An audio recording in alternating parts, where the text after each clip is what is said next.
Pelabuhan Penyeberangan Sinabang akan melakukan sejumlah persiapan untuk menghadapi mudik lebaran tahun 2023. Sejumlah persiapan yang dilakukan yakni dengan menempatkan personel gabungan yang diperkirakan peningkatan penumpang baru akan terjadi sepekan jelang Idul Fitri.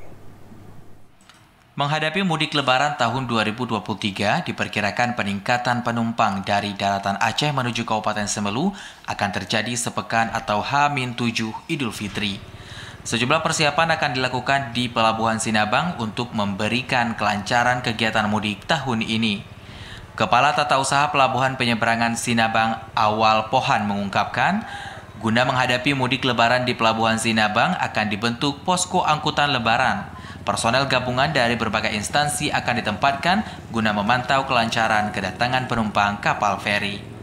Perkiraan baru akan terjadi lonjakan penumpang yang tiba di Pelabuhan Sinabang dari daratan Aceh akan terjadi H-7 atau sepekan sebelum Idul Fitri.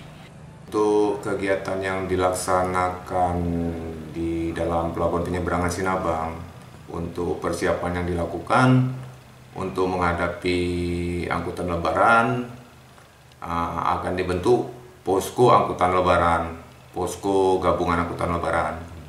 Sedangkan perkiraan untuk lonjakan penumpang untuk persiapan mudik lebaran kita perkirakan dimulai pada H-7 sebelum lebaran.